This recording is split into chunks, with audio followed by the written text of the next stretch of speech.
Hello there again, Texas Deacon here. Thank you for your emails.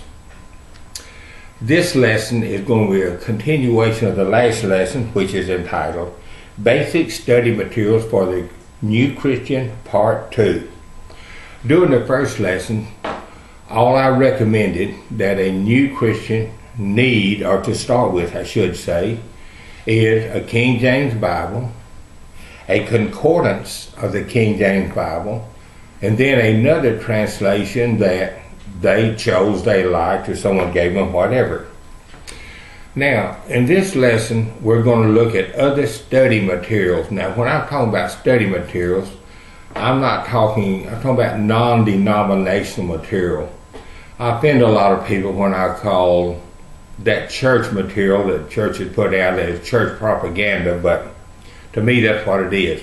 By non-denominational material, I'm referring to something like just a common, ordinary dictionary. One of the things you need when you're having a Bible study.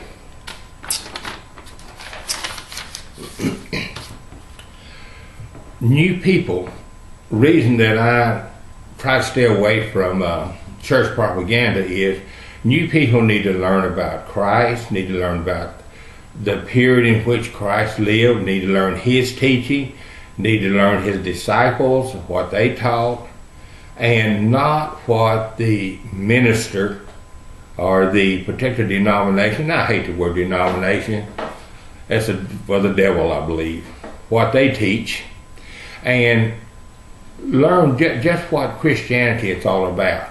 Now later down the road they will choose a denomination, I hate that word, and they'll start learning what their particular division or denomination wants them to learn, and that's okay. About 98% of all denominations believe the same thing. There's a slight difference.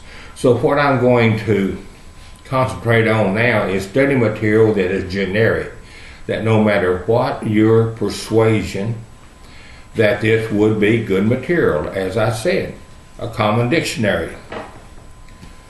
I chose a few books from my personal library, and since I don't do these videos at my library, I had to haul these books, so I just chose 12 and 15 here to offer as examples.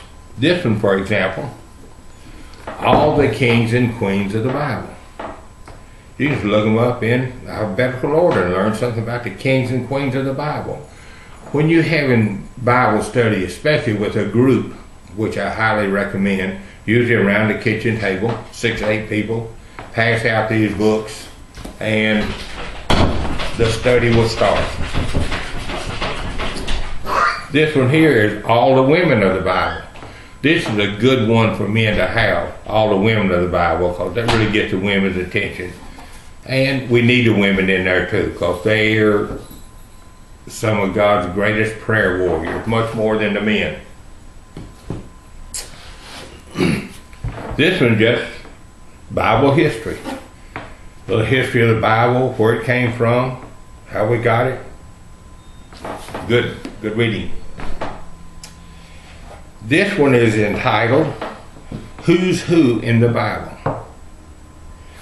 And in here, you're in alphabetical order. You can look up anybody virtually you want to look up. Now right here is another book that's also with the same identical title, Who's Who in the Bible. Now, it's obvious that this book goes into more detail than this one. This is the book you would carry in your car, and when you get bored on a long trip or even on a short trip, you read, ask each other questions out of this one. This would be a little cumbersome.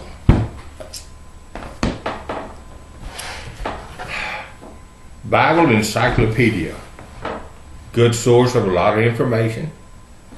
And again, like I say, you pass this book out, and here's Noah, for example, one of the best known characters in the Bible. Noah is pictured as a righteous man in the midst of a wicked generation. For his righteousness, Noah and his family were chosen by God to be spared the destruction chose to spare the destruction of civilization of the flood.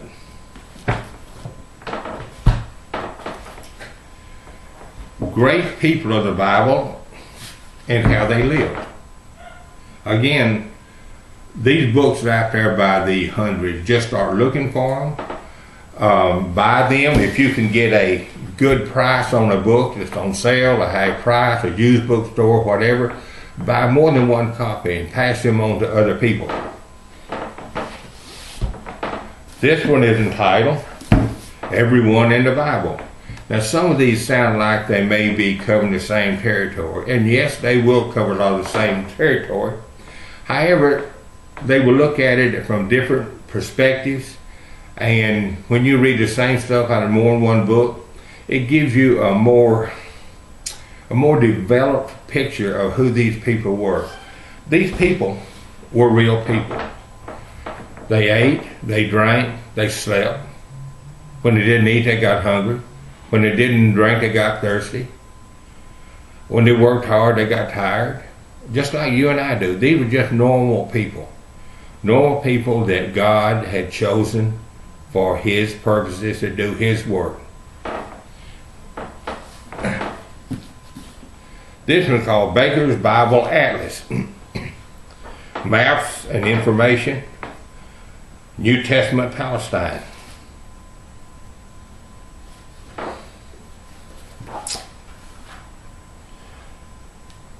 Ishtar Gate, Babylon.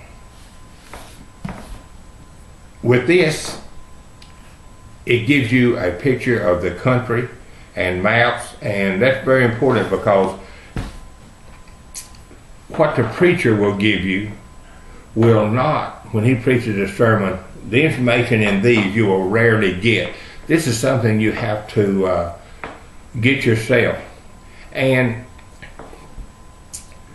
I think of it as when someone, if you wanted a particular tree or a bush or a plant planted at your house, and you got someone to help you plant that tree or bush, then you look out there at that tree or bush and says, hey, when they gonna come back and water it? When they gonna come back and fertilize it? When they gonna prune it?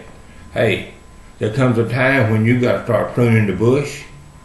You gotta water it, you gotta fertilize it, and that's your Christianity. You've gotta water it, you gotta fertilize it, you gotta prune it. You gotta start looking after your own Christianity. Initially up front, the responsibility is usually on another and should be to lead you. But however, this person or this church or this organization is not expected to hold your hand through your whole life. You're supposed to develop, and then shortly there's going to be times that you're going to hold someone's hand and help them develop into a Christian that Jesus wants you to be. I like this one. Dumb things smart Christians believe. I'm not going to go into it, but little books like this, again, keep it in the car. Very good reading. Smith's Bible Dictionary. Although I recommended a regular common dictionary, a Bible dictionary is very, very useful. And pick up one. They're easy to find.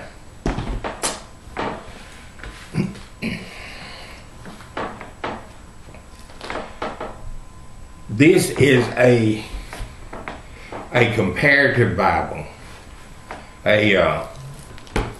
There are 4 versions of the Bible right here, and you can you have the King James, the Modern Language, the Living Bible, and the Revised Standard.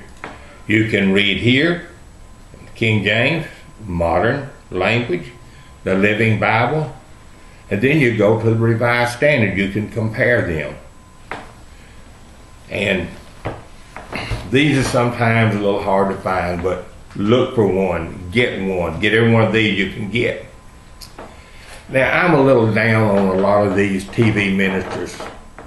In fact, if you will remember, we had a man and a woman some years ago on TV. They got up there and they cried and they told about all the problems around the world, and they cried and they asked for money. They started out asking for money. They ended up asking for money. Eventually, Oh, and it was revealed one time after their little financial world collapsed that their dog had an air-conditioned doghouse. You know, someday I'd like my dog to have an air-conditioned doghouse, but I'm going to pay for it myself. I'm not going to pay for it from people's tithing money. Now, there's some really good ministers on TV. I praise many of them, but just be careful. Learn to be wise. Learn to, the ones that just ask for money, you can almost just scratch them off up front, because they're not there doing God's work. If a minister is doing God's work and God wants him to stay where he is, God will furnish him the money. God will see that that money comes. He'll get that money somehow. God will see to that. If God wants him to stay on the air, and if he does not want him to stay on the air for some reason, and whatever God's wisdom is, it's 10,000 times greater than ours ever thought about being, then that individual will not. But this is something that you're going to have to learn for yourself. It'll come quickly, it really will.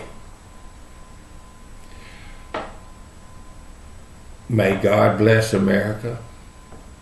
May God bless the Republic of Texas. May God bless you and yours. Thank you.